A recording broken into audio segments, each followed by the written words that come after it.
जी, नीलम मोहन जी, आपके पास आना चाहूँगा। देखिए, इस गर्मी में जो है शरीर में तापमान लगातार बढ़ रहा है, शरीर भी गर्म रहता है। वहीं अगर इसकी बीमारियों की बात करें तो त्वचा में दाने देखने को मिल रहे हैं और मांसपेशियों में ऐंठन भी देखने को मिल रही है, सिर दर्द की भी समस्याएँ लोगों को महसूस हो रही हैं और मतली भी आना, यानी कि उल्टी जैसा भी लगना, ये भी महसूस हो रहा है। तो लगातार गर्मी से लोग परेशान हैं और बीमारियाँ भी बढ़ती हुई नज़र आ रही हैं। कैसे लोग अपने आप को इन बीमारियों से सुरक्षित रख सकते हैं? जी, जनरली हम जो बात करते हैं सनस्ट्रोक के सिवा, एक और मैसेज दूंगी सनस्ट्रोक के, अपने आप को लूज कपड़े पहने और हैट लगाए या अम्ब्रेला लें, आइस को कवर करें, ग्लासेस यूज करें।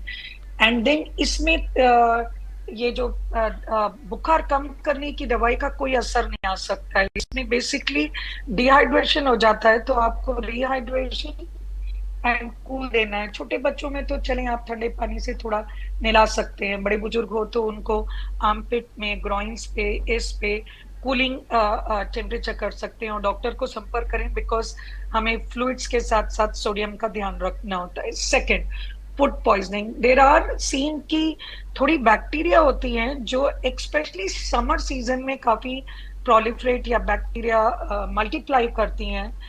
तो उस कारण से they are more incidents of food poisoning इसमें।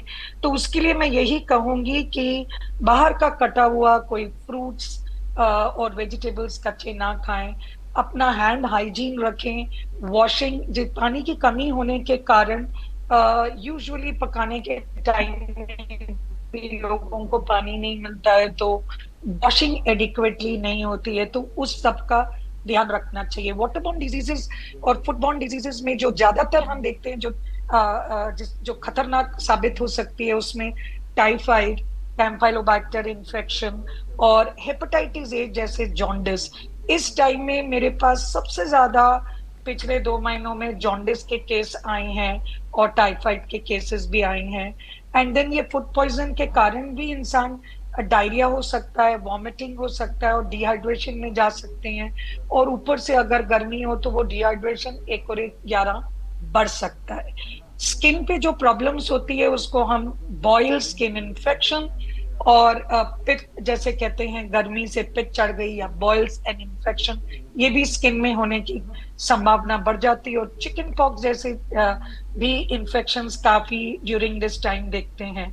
आइस पे कंजंक्टिवाइटिस भी होना आम मात्र ड्यूरिंग दिस सीजन बढ़ जाते हैं।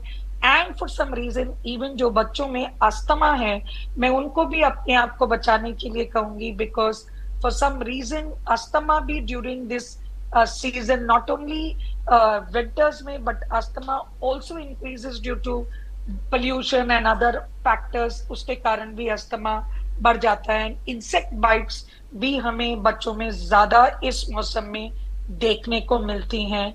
तो डूज एंड डोंट्स इन सब से बचने के लिए, लूज कॉटन क्लोथ्स पहने, अवॉइड करें अगर बाहर जाते हैं कि during this peak afternoon time में बाहर जाने से मत निकले। बच्चों को भी मैं कहूंगी कि अंदर रहें कूल एटमॉस्फेयर में, और बाहर जाने की जरूरत पड़ी तो हेड और अपने आईज को कवर रखें, हाइजीन का वाटर एंड फूड को कवर रखें।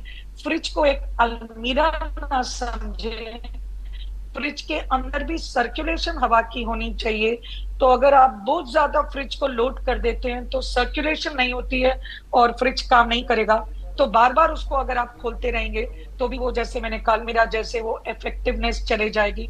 खाना को जब आप बनाते हैं तो बाहर रख लेंगे तो बाहर फूड पॉइजनिंग, इन्फेक्शन होने के डर बढ़ते हैं। खाना बनाने के कायदे से 2 घंटे के बाद उसको फ्रिज के अंदर रखना चाहिए। फ्रिज में जब रखेंगे तो एक फॉइल डाल के रखें ताकि उसके अंदर वो कंटामिनेशन ना हो। चावल भी बड़ा पड़ा में उसमें भी इन्फेक्शन, बैक्टीरिया इन्फेक्शन हो सकती है और दैट कैन ऑल्सो बी जानलेवा। अपने आप की हाइड्रेशन बना के रखें। खूब इस टाइम में लिक्विड्स का सेवन करें, बड़े बुजुर्ग को एक्स्ट्रा, बच्चों को एक्स्ट्रा। मैं कहूंगी कि पानी, नींबू पानी, नारियल पानी, सूप, इस तरीके से लिक्विड्स का उनका ध्यान रखें। बिकॉज हम जब आप बड़ों को तो पूछते रहते हैं पानी पिएगा, बच्चों को पूछना भूल जाते हैं, तो उनको भी लिक्विड्स का सेवन करें। यूरिनरी ट्रैक्ट इन्फेक्शन और कॉन्स्टिपेशन, ये भी दोनों बढ़ जाते हैं इस टाइम में, तो आपको आपकी डाइट में फाइबर एंड लिक्विड्स दोनों का बैलेंस रखें ताकि आप इन इन्फेक्शन से भी बचें। जी, जी। आप दोनों का ही हमसे जुड़ने के लिए बहुत-बहुत धन्यवाद। डॉक्टर नीलम मोहन जी, आपका बहुत-बहुत धन्यवाद।